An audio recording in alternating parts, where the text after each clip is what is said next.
Hey guys, my name is Mas, and you have found your way to my admittedly obscure YouTube channel. Here I talk about science, beer, and philosophy, among other things. Who am I and why do I do this? Well, for that, my dear drinking buddy, grab a cold one and stick around.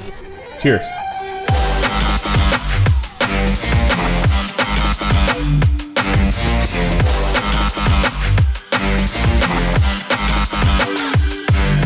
So tonight I'm drinking Dogfish Head 120-minute IPA. This guy here. It's aged, so it has a very different flavor from other IPAs. Instead of being this punch of bitter in the face like most West Coast styles IPA, it's actually pretty smooth. A little bit sweet too, kind of unusual. Alright, so let's start with the basics. Who am I? To most people I just say I'm a scientist. That's kind of what I identify myself as and kind of how the first round of discussions go. I do and am interested in many things, but I spend most of my time working on designing manned space missions or resupply services for those manned space missions, or studying and trying to understand the lunar environment for the Artemis program. Getting to this point was definitely not a straight road. It was full of a lot of curves, winds, sometimes some backtracking. But I got here anyway, and this wasn't really the initial plan. I didn't initially set out that, hey, I was going to work at NASA. I knew I wanted to do something in terms of space, but NASA didn't really seem like a practical goal. It was a pipe dream. But yet I'm here. So how did I get here? So my fascination with space and space stuff started a long time ago. It started with my dad indoctrinating me into Star Trek, and Jean-Luc Picard kind of became one of my role models. I've moved around a lot in my history, and generally it's kind of hard to say exactly where I'm from, but usually when people ask that to me, I replied Chino Valley, which is a small town near Prescott, Arizona, which by itself isn't the most well-known of places. The entire population of my hometown was about 8,000 people, and even including the Prescott metropolitan area, if you want to call it that, about 100,000 people. By many countries' standards, that's tiny, that's negligible, it's nothing. I graduated from high school in Prescott, which is about a 30-minute drive from Chino Valley. After that, I kind of was trying to figure out how I was going to achieve my life goals, which was pretty much building spaceships. I had this idea that I wanted to have my own company that built spacecraft, but I didn't have the money or the business experience or even the business acumen or expertise required to do something like that. Hell, I couldn't even pay for my own university education. So what I ended up doing was going to university during the day and working throughout the night so I could pay for it. My parents are fairly well off, but definitely not wealthy. They wouldn't be considered rich, so they couldn't really afford to pay for my college education, so I had to do it myself. Probably a good thing. In retrospect, it taught me the value of money and working hard for something. So after this period of going to school during the day and working at night, getting only 5 hours of sleep or so, I kind of burned out, and that's not really surprising. And if it came between paying the bills or going to school, I had to choose paying the bills. So I stopped going to school. I dropped out of my first year of college. And after a couple months, I was really unhappy with myself for doing that. I knew I had to do something, I had to make a change, I had to find a way to pay for my university education and have the discipline to stick to it. And that kind of led to my decision to join the military. When I joined, I was the fourth generation in my family to join the Navy, or at least a naval group. My great-grandfather was a merchant marine, and every generation since then has been in the Navy. Made my dad really proud. When I first joined, I was about as motivated as an 18-year-old in the military could be. I was thinking about making it a career. I was thinking about all the places I could go because they pump you full of all of this super motivated stuff. You're supposed to be really enthusiastic about it. I had a lot of training in the military. Initially, I had planned to be a Navy SEAL like my dad did back in the 60s. He was a frogman, the predecessor to the Navy SEALs. Unfortunately, the recruiter didn't give me the full story, and so halfway through basic training, they said, well, you're just an undesignated seaman. Yeah, we're called seamen, yeah. You're just an undesignated military person. You need to find a career. What are you going to do? And they gave me the option, well, you could join subs, or you could join subs. So I deliberated over that for a while, and well, I guess I'll join subs. Sounds like the best option for me. And so I ended up in submarine A school in Groton, Connecticut, and I started studying how to get out of a sub when it was sinking, how to control fires, how to stop leaks, and it was Probably the coolest day school, well, maybe the second coolest day school that I've been to. And there was a lot of hands-on training. You got dressed up in firefighting equipment and had to run through a fire. But my goal was still to do something more, to join the Navy SEALs, right? Or at least to try. And so after repeated attempts, my application was accepted and I went over to San Diego to begin SEAL training. I lasted about 2 months in SEAL training, including the pre-training that you go through, which lasts about a month. My initial class size was over 300 people, which whittled down to about less than 100 by the time I gave up. And it just wasn't for me. You know, I wasn't feeling it. It was, to be honest, it was really hard. You know, this is one of the hardest kinds of training you can go through in the world. And so I rang the bell and decided, hey, I wanted to go into aviation and wanted to do, kind of going back to this trend of I wanted to go to space. So I dialed it back a bit. I said, hey, let's do something with aviation. They put me in aviation electronics technician training. I went through that. I learned how to work on the infrared and laser guidance systems for the FA-18.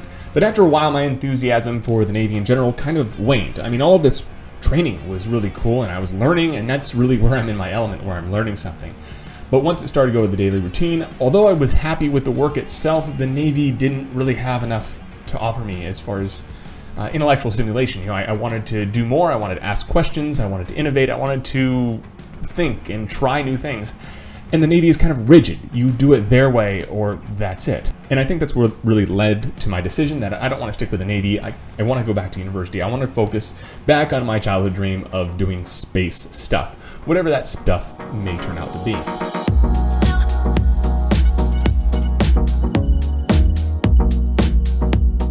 Although I still wanted to go to space, I was a little bit addicted to travel. Indeed, I kind of still am. So I took a year, a little over a year, and I traveled around the world. I spent a year in Australia, traveled around Europe, spent some time in China, and just traveled all over the place. And this really kind of gave me a worldly view that I still value to this day. Especially in the military, your perspective is the US is the center of the world. And, you know, after traveling around a bit, it's just not the case. So it gave me a different perspective. You know, I started to get interested in other things besides engineering and space stuff. I was also interested in the human mind, in sociology, anthropology, in history, in geography, all of these things. And they all kind of came together just from traveling. I became so interested in all of this. When I returned, I went back to the university, and I went back to my hometown, which had Embry-Riddle Aeronautical University, which isn't especially well known overall, but it's one of the best aerospace engineering schools in the world. And my major was actually space physics, astrophysics, and my minor was in aerospace engineering, specifically astronautics. During that time, I worked a lot of different jobs. Not only did I go to school full time, but I also had at least 2 part-time jobs going at a time, something to keep me busy during the weekend and to supplement my income, because I still had a car payment. You know, I still had these things left over from the military that I had to take care of. And the GI Bill, although giving you basic stuff to keep you fed, didn't really cover the cost of actually living, other than the cost of just breathing. So I got used to this habit of multitasking, doing many jobs. I spent 5 years away from school, and I never really built the habit of studying while I was in the military. Coming back, my GPA was kind of low, but with perseverance and dedication, every semester I increased my GPA a little bit until it was comfortably above 3.0. But still definitely not a 4.0. And I kind of thought that was going to be a disqualifier in itself. You know, my GPA isn't a 4.0 or isn't anything really spectacular. Maybe I'm disqualified myself from any really notable positions or NASA at all, which was still kind of something I was entertaining in my head. At a certain point, I got an internship at Lowell Observatory, which is in northern Arizona. This is the same observatory where they discovered Pluto. I was looking at a small young star system, only a few 100 million years old, called UI Auriga. It turns out that one of these stars was acting a little bit unusual, and during my first pass of the data where I was trying to categorize all these stars, it kind of stood out to me, and I asked my mentor, hey, what's going on with this spectrum?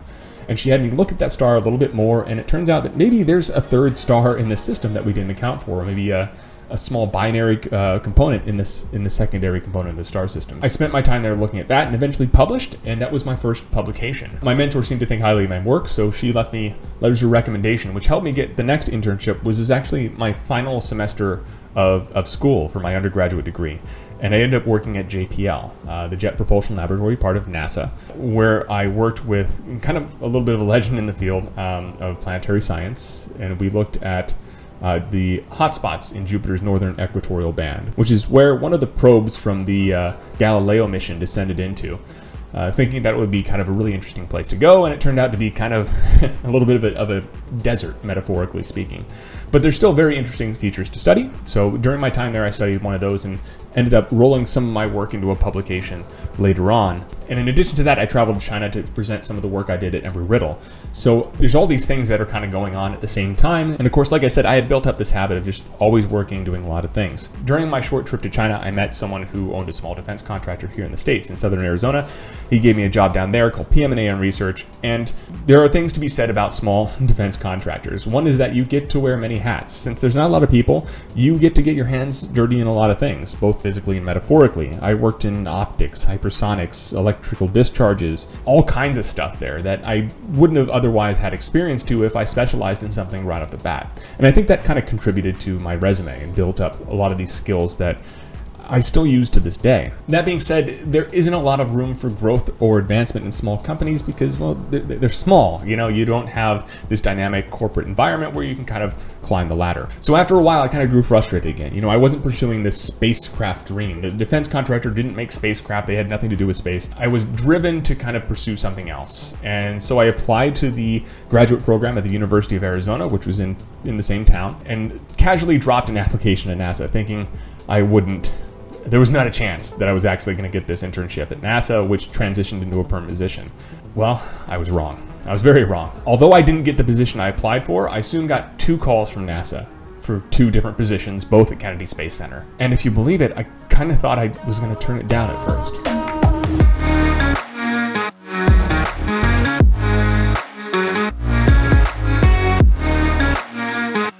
So let's set the stage a little bit. I had just moved into a new place. I had gotten all the stuff out of storage that had been there since before I went to JPL. My girlfriend had moved in with me. I just started a graduate program at the University of Arizona. I even had just started a company using tens of thousands of dollars from family and family friends. And the objective of this company was to kind of build it up while I was there and then sell it off, or maybe if it was profitable enough to pay for my graduate studies. It was a risk, and starting a business at any time is a risk. And so when NASA called offering me these 2 jobs in Florida, you know, I was thinking, well, what am I going to do with all of this? I was thinking about turning it down. Until my family and friends spoke up and told me that I was absolutely nuts. They knew how much I wanted to work on spacecraft, how much drawing I did as a kid, how many sci-fi shows I watched, how obsessed I was with every NASA launch and program. And so when I told them that I was going to turn it down, they told me, knock it off. They gave me a virtual slap to the face over the phone saying, think clearly now, this is what you have to do, this is what you've always wanted to do. And that's astonishing to me. These are the same people who have invested so much time and effort into starting this company that was only at that time a few months old. And they were telling me, just do your NASA thing. So I followed their advice, and it was a very difficult decision, but I'm so glad I did it. Since coming out here, it has been absolutely amazing. I enjoy every second of my work here at the Space Center. So after moving out here, I started this YouTube channel for 3 key reasons. And in ascending order, they are: 1, because I had a friend push me to do it. And this is the same guy that edited my first few episodes and really helped me out. He's continuing to help me out by providing me some suggestion and advice, and kind of to let me use one of his Photoshop licenses because they're kind of expensive. And the second reason is because I wanted to improve my presentation skills. Being in the scientific field and presenting a lot of papers, you present relatively often, at least several times a year. So I wanted to help improve those skills, become more natural when I'm presenting, and maybe to slow down a little bit, which obviously is something I still need to work on. And the final reason is that after looking at the state of the world today, it's quite obvious that scientific literacy could be improved. And we could use more people that are better at communicating at science, and I'm hoping that maybe through these videos I could be a small part of that bigger picture. And even if I'm just talking to 50 or 100 people, maybe some of the messages I put out will stick with a few of them, and I will have made a little bit of impression, maybe change a few minds. These episodes are partially or fully scripted. In this case, it's mostly just bullet points and an outline for me to work from because, well, I should know this topic pretty well. It's my own life. Aside from that, a lot of these topics are focused around NASA and space exploration because that's what I'm most into, but as I mentioned before, I have a lot of interests and I'm naturally curious, so they kind of deviate a little bit, and I cover a lot of topics, things like anthropology, chemistry, history, sociology, etymology, pretty much anything that really piques my interest, or any topics that any of my subscribers might mention are something that I pick up with and roll with for a while. So this was meant to be an introduction video, but it really kind of turned out to a testament to all the people who have helped me throughout my life to get me to where I am today. If I didn't have professors that encouraged me to apply for internships, or good mentors at those internships that guided me and wrote dozens of letters of recommendation to help me get the next step along my path, and of course my family, it took all of them every step of the way, and I couldn't be here without you. So cheers, drinking buddies, to you, to them, and to all the science that lies ahead of us.